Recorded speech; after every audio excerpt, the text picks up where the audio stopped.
choisi le DEP en service de la restauration, vu que j'ai déjà de l'expérience avec les gens en milieu public et j'ai décidé d'approfondir un peu mes connaissances dans ce domaine-là. Qu'est-ce qui m'a motivé à faire un DEP, c'est que j'aimais le milieu de la restauration et c'est un cours qui est quand même rapide.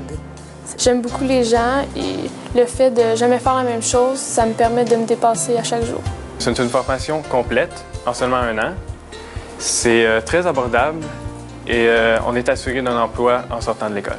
Mon nom, c'est Joanne Allaire. J'étudie en service de la restauration à l'École hôtelière de Laval. Alors moi, c'est Annie-Pierre Lépine et je suis en service de restauration. Je m'appelle Dominique Lavallée et j'étudie en service de la restauration. Mon nom est Michel de Hartèche. Je suis enseignant en service de la restauration à l'École hôtelière de Laval.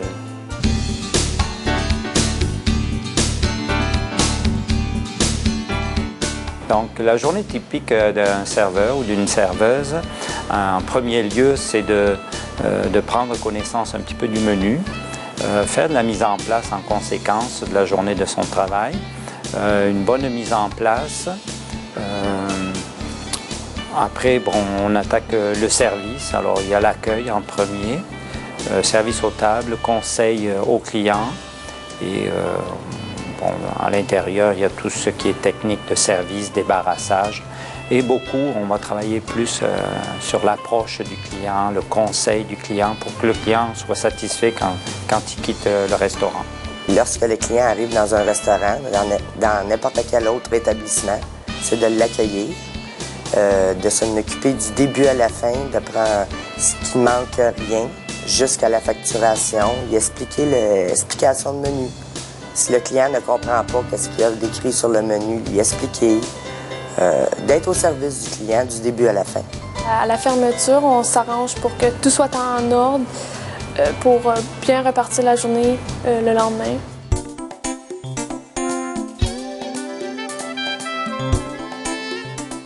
Je crois que les aptitudes nécessaires pour faire ce travail-là, en premier, c'est d'aimer les gens, d'être encore toujours près des gens. Patience, endurance physique, ça prend beaucoup d'autonomie, d'initiative, d'esprit d'équipe, beaucoup de coopération, organisation de travail. Il faut être également très à l'écoute du client. Être premièrement ponctuel. Ensuite, avoir de la facilité à parler avec les gens, contrôler sa nervosité, être toujours de bonne humeur, souriant, très autonome, aimer le travail d'équipe. Également, il faut de l'endurance. Être à l'écoute des gens. Je pense que la plus belle qualité, c'est de travailler dans ce milieu-là. Il faut aimer les gens, sinon on n'est pas à la bonne endroit.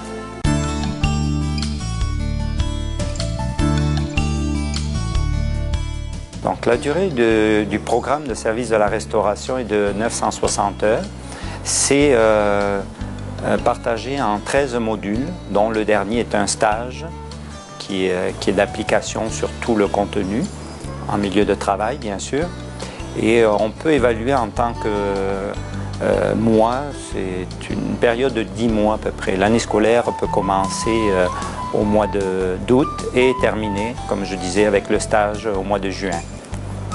En début d'année, on est plus axé à la théorie et bien sûr, en fin d'année, ça va être plus axé sur la pratique.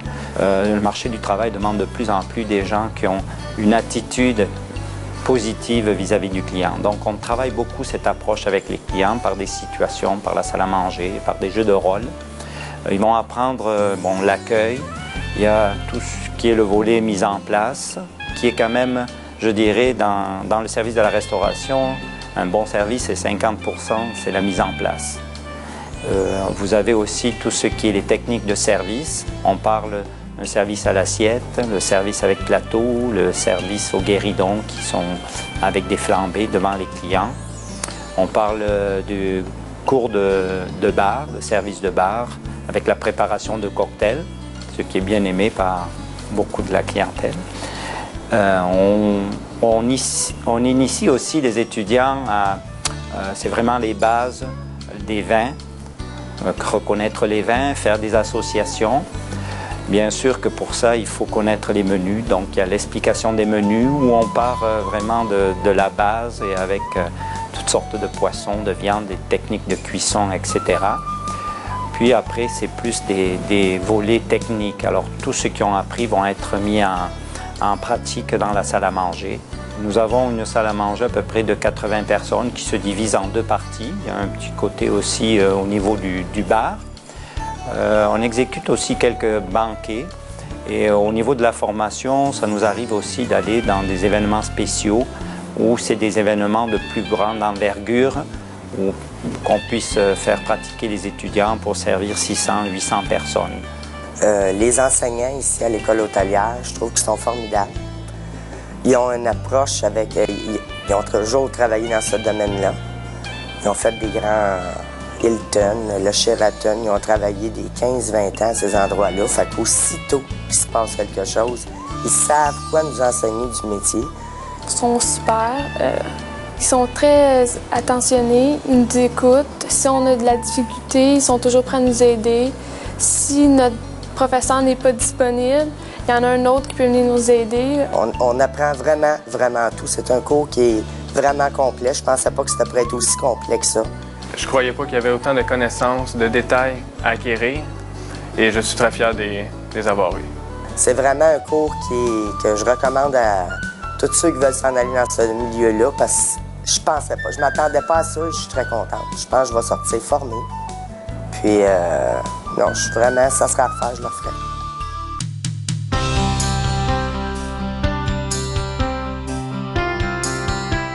Alors, les perspectives d'emploi pour les finissants sont excellentes. C'est un milieu où il y a beaucoup de rotation. Au mois de juin, les étudiants terminent leur année et c'est la période où les terrasses, les clubs de golf commencent la saison. Donc, on a beaucoup de demandes à ce niveau-là. Les différents types d'employeurs qui peuvent nous engager, c'est les golfs, les auberges. Il y a les hôtels, il y a des clubs privés, il y a des bars.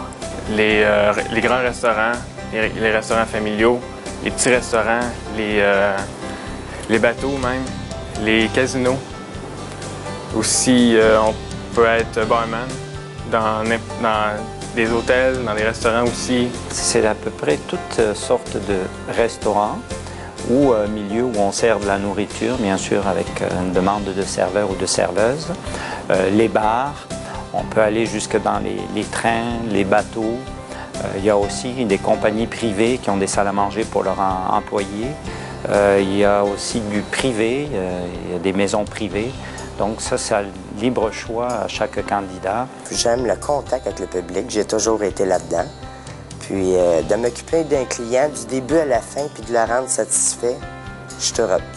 Si j'avais à refaire le même choix, oui, je le ferais, car j'aime ce que je fais et je ne me vois pas ailleurs que dans le service de la restauration.